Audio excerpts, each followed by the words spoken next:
أعوذ بالله من الشيطان الرجيم بسم الله الرحمن الرحيم أشهد أن لا إله إلا الله وأشهد أن محمدا عبده ورسوله وما بعد. In the name of Allah, the most merciful and the gracious, and with the help of dua of Prophet Muhammad sallallahu alaihi wasallam, may peace and blessing be upon him. Dear brothers and sisters, now I am going to discuss about wind. So wind is mentioning in many places in the Quran, and it is also a proof from God, like to the humanity, in order to understand and worship Him. So let's go and see where and which places Allah subhanahu wa ta'ala mentioned about this wind. In the chapter number 2, verse number 164, Allah has mentioned that indeed, in the creation of the heaven and the earth, the alteration of the day and the night, and the great ships which sail through the sea with that which benefits the people, and what Allah has sent down from the heavens of the rain, giving life thereby to the earth after its lifelessness, and dispersing therein every kind of moving creature, and his directing of the winds and the clouds control between the heaven and the earth, or signs for a people who use a reason. So in this verse we can clearly see that Allah subhanahu wa ta'ala has mentioned about the wind which is getting control between the heaven and the earth, which is a uh, valid proof which is sent from by Allah to the humankind. So we need to understand that wind is it's a important component of earth which is responsible for raining as well. So let's go to the next chapter 3 and verse number 117.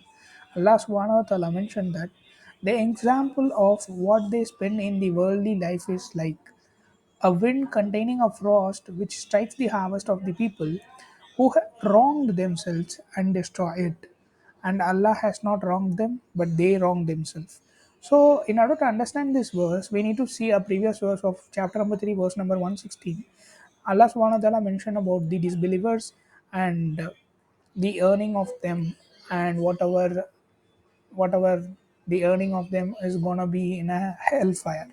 So the other verse containing a wind, which is actually the a wind which is containing a frost, which is gonna strike the harvest of the people. Definitely, that harvest is not gonna give any gain to them. It is all gonna destroy. So in this verse, Allah Subhanahu wa Taala uses a wind as a phrase. And let's see one more verse in the Quran, chapter number 7 and verse number 57. So here Allah subhanahu wa ta'ala clearly mentioned that how a cloudy rain is forming and how he is building the earth when it's getting destroyed.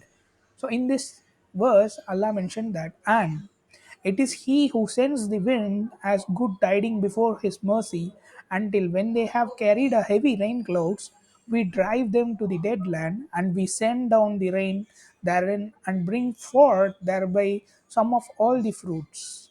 Thus will we bring forth the dead. Perhaps you may be reminded.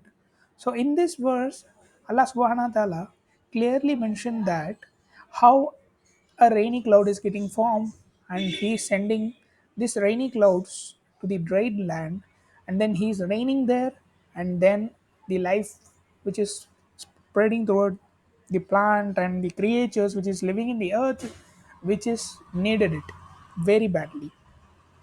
And therefore he added one more point as well regarding this is how we are bringing the dead people again in the day of judgment.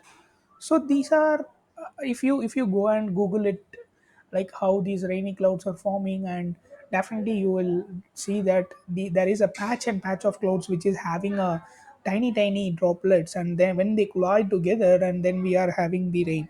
So this is happening definitely with the help of wind, and that wind was created with the help and the power of Allah subhanahu wa ta'ala. So this is a great proof for a mankind to understand and turn towards the deen. So this is a part one edition of wind in the Quran. Inshallah, brothers and sisters, let's see in the next chapter of the wind in part 2. Assalamu alaikum wa rahmatullahi ta'ala wa barakatuh.